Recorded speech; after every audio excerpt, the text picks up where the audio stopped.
Hello everyone, आजच्या लेक्चरमध्ये आपण एप्रिल 2017 या महिन्याच्या ज्या काही चालू घडामोडी आहेत त्याचा आढावा घेणार आहोत. त्यापैकी पहिला आहे सायबर सुरक्षेसाठी भारतीय लष्कराचे नवीन सॉफ्टवेअर. आपले संपर्क आणि माहितीचे नेटवर्क यांच्या सुरक्षिततेसाठी भारतीय लष्कर एक स्वदेशी सॉफ्टवेअर विकसित करत आहे. विदेशी हेरांपासून संरक्षण करण्यासाठी या सॉफ्टवेअरचा उपयोग होणार आहे. भारत ऑपरेटिंग सिस्टम सोल्युशन्स म्हणजेच बॉस असे या सॉफ्टवेअरचे नाव आहे. सायबर सुरक्षा वाढविण्यावर भर द्यावा असा पंतप्रधान यांचा आग्रह आहे. तसेच तिन्ही सेनांच्या वरिष्ठ अधिकाऱ्यांना उद्देशून केलेल्या भाषणात त्यांनी सायबर क्षेत्रातील धोक्यांविरुद्ध उभे राहण्याचे आवाहन केले होते. त्याला अनुसरूनच हे सॉफ्टवेअर विकसित करण्यात येत आहे. लष्कराच्या जम्मू आणि काश्मीरमध्ये स्थित उत्तर विभागाने स्वदेशी ऑपरेटिंग सिस्टम लष्कराच्या गरजेनुसार मूल्यांकन सुरू केले. नॉर्दर्न कमांड म्हणजेच उत्तर विभागाने आपल्या मुख्यालयात बॉसचे मूल्यांकन करत आहे. विदेशी सॉफ्टवेअरला पर्याय म्हणून हे सॉफ्टवेअर तयार करण्यात येत आहे. येथे तैनात फौजेच्या सुरक्षासंबंधी अत्यंत महत्त्वाच्या माहितीला अधिक संरक्षण देण्यासाठी हा उपयुक्त पर्याय ठरणार आहे. स्मार्ट सिटी योजनेचा कोरियन कंपनीशी करार. कल्याण डोंबिवली स्मार्ट सिटी प्रकल्पासाठी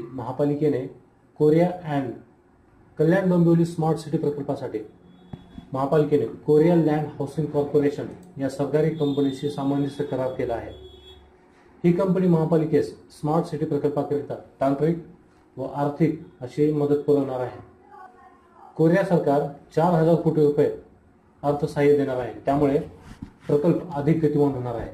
तसेच यावेळी कंपनीचे पदाधिकारी कॅन कुन फॉंग, हुसे चँग, पार्क जून सिमो, सॉंग जी सॉंग यांच्यासह महापौर राजेंद्र देवळेकर, आयुक्त ई रविचंद्रन आणि कोरियन कंपनीचे सल्लागार विवेक विचारे आदी मान्यवर उपस्थित होते. 64वा राष्ट्रीय चित्रपट पुरस्कार जाहीर. 64वा राष्ट्रीय चित्रपट पुरस्कार जाहीर. राष्ट्रीय चित्रपट पुरस्कारांमध्ये हिंदीतील नीरजा तर मराठीतील कासवला सर्वोत्कृष्ट मराठी चित्रपटाचा पुरस्कार जाहीर करण्यात आला. कासवला सुवर्ण कमळ मिळाले आहे. सुपरस्टार अभिनेता अक्षय कुमार यांना त्यांच्या कारकिर्दीमध्ये पहिल्यांदाच सर्वोत्कृष्ट अभिनेता म्हणून हा राष्ट्रीय पुरस्कार मिळाला आहे. रुस्तम या चित्रपटातील भूमिकेसाठी अक्षय कुमार यांना हा पुरस्कार जाहीर झाला आहे. नुकतेच 64व्या राष्ट्रीय चित्रपट पुरस्काराची घोषणा करण्यात आली आहे. सर्वोत्कृष्ट सहाय्यक अभिनेत्रीचा पुरस्कार दंगलमधील जायरा वसीम हिला मिळाला आहे. जम्मू काश्मीरच्या मेहबूबा मुफ्ती यांची भेट घेतल्याने ती चर्चेत होती. सर्वोत्कृष्ट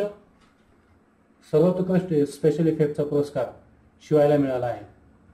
तर सर्वोत्कृष्ट सहाय्यक अभिनेता म्हणून दशक्रियासाठी मनोज जोशी यांनी तर सर्वोत्कृष्ट सहाय्यक अभिनेता पुरस्कार दशक्रियासाठी मनोज जोशी यांना मिळाला आहे.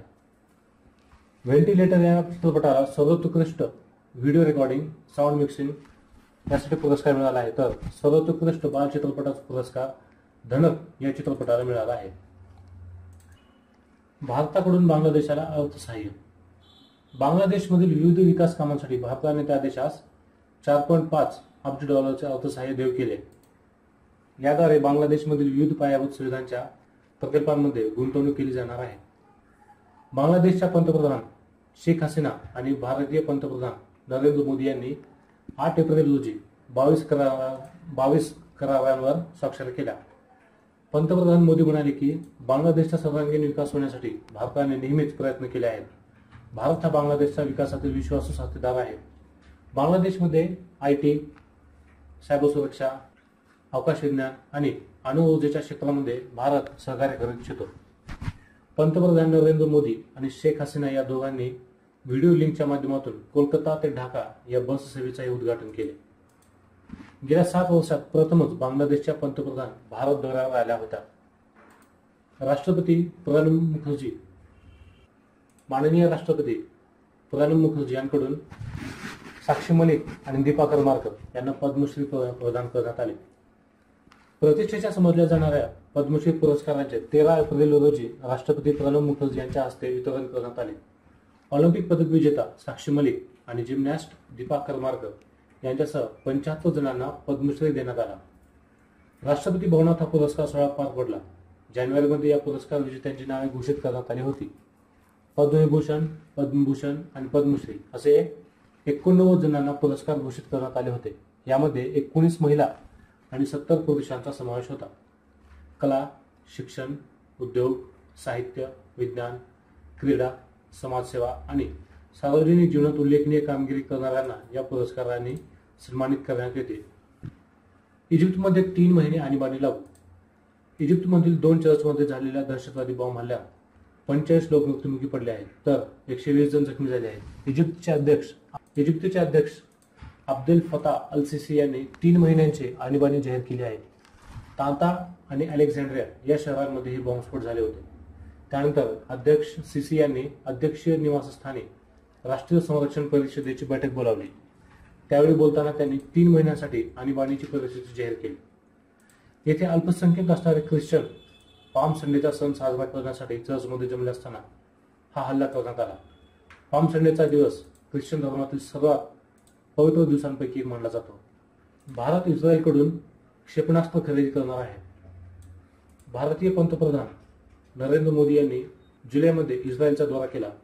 त्यामध्ये द्विपक्षीय संबंध दृढ करण्यासाठी भारत इस्रायलशी 2 संरक्षण करार करणार होता. भारत खरेदी करणार इस्रायलकडून क्षेपणास्त्र. पंतप्रधान नरेंद्र मोदी जुलैमध्ये इस्रायलच्या दौऱ्यावर जात असून द्विपक्षीय संबंध दृढ करण्यासाठी भारत इस्रायलशी 2 संरक्षण करार करणार आहे. तसेच यामध्ये रणगाडा विरोधी क्षेपणास्त्रे, नौदल हवाई संरक्षण क्षेपणास्त्रे अशा 8,000 क्षेपणास्त्रांच्या खरेदीचा समावेश आहे.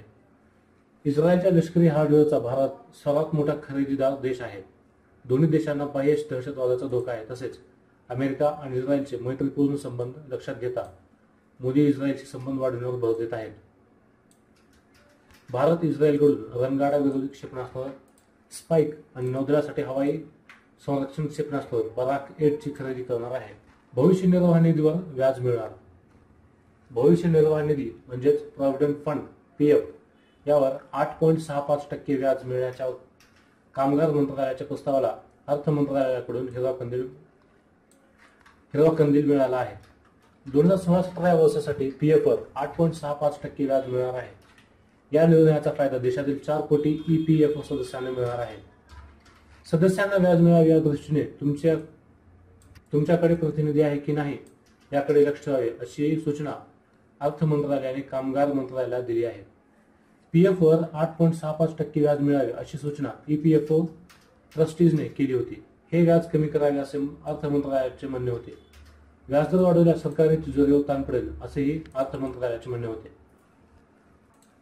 संरक्षण खर्चामध्ये भारताचा 5वा क्रमांक. संरक्षणावर 2016 सर्वाधिक खर्च करणाऱ्या पहिल्या 15 देशांच्या यादीत भारताचा 5वा क्रमांक आहे.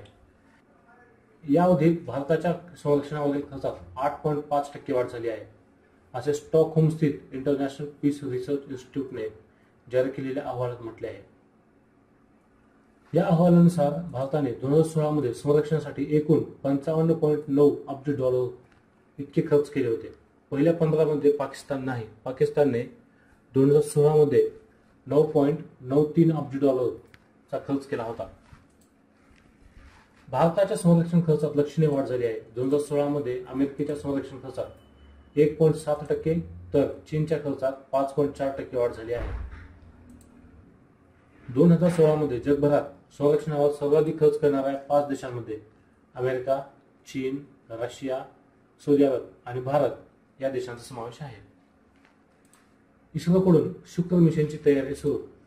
आपल्या ग्रहमालेतील शुक्र या ग्रहाचे रहस्य उलगडण्यासाठी भारताने तेथे यान पाठवण्याची योजना अद्याप प्राथमिक स्तरावर असली तरी भारतीय अंतराळ संशोधन संस्था म्हणजे इस्रो याची जय्यत तयारी सुरू केली असून व्हीनस मिशन मध्ये कोणते वैज्ञानिक प्रयोग करावेत याविषयीचे प्रस्ताव पाठवण्याचे देशभरातील वैज्ञानिकांना आवाहन केले आहे. इस्रोने त्यांच्या वेबसाईटवर उपलब्ध केलेल्या माहितीनुसार शुक्र ग्रहाच्या दिशेने पाठवायच्या उपग्रहाचे वजन अंदाजे 175 किलोग्राम एवढे असण्याची अपेक्षा असून त्यावर 500 वॉट वीज उपलब्ध असेल. तसेच हा उपग्रह 500 बाय 60,000 किलोमीटर अंतराच्या लंबवर्तुळाकार कक्षेतून शुक्राभोवती घिरटा घालील. काही महिन्यांनी ही कक्षा कमी होईल. जेट एअरवेजसोबत पर्यटन विभागाचा करार. राज्यातील पर्यटनाला चालना देण्यासाठी मुख्यमंत्री देवेंद्र फडणवीस यांच्या प्रमुख उपस्थितीत इतिहाद आणि जेट एअरवेज या 2 विमान वाहतूक कंपन्यांबरोबर पर्यटन विभागाचा सामंजस्य करार करण्यात आला. देशातील आणि परदेशातील पर्यटकांचा राज्यात ओघ वाढून पर्यटनाला चालना मिळावी आणि विमान कंपन्यांच्या नेटवर्कचा फायदा मिळावा यासाठी हा सामंजस्य करार करण्यात आला.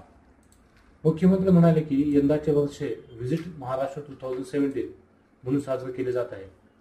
त्या पार्श्वभूमीवर 2 मान्यवर हवाई वाहतूक कंपन्या आणि पर्यटन विभागात होत असलेला सामंजस्य करार हा महत्त्वपूर्ण आहे.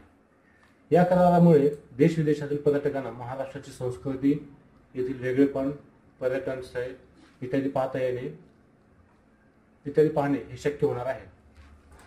प्रसिद्ध अभिनेते विनोद खन्ना कालवश, मेरा गांव मेरा देश, हाथ की सफाई, मुकद्दर का सिकंदर, कुर्बानी, दयावान, पूरब और पश्चिम, मेरे अपने, हमारा एक एंथनी अशा सुपरहिट चित्रपटांमधून वेगवेगळ्या ठसा उमटवणारे रुबाबदार भारदस्त व्यक्तिमत्वाचे प्रसिद्ध अभिनेते विनोद खन्ना हे वयाच्या 70व्या वर्षी कालवश झाले. कर्करोगामुळे ते गेल्या काही महिन्यांपासून आजारी होते. वरळी येथील स्मशानभूमीत त्यांच्यावर अंत्यसंस्कार झाले. गिरगाव येथील एका खासगी रुग्णालयात विनोद खन्ना यांच्यावर काही दिवसांपासून उपचार सुरू होते. त्यांच्या प्रकृतीमध्ये अधूनमधून सुधारणाही होत होती.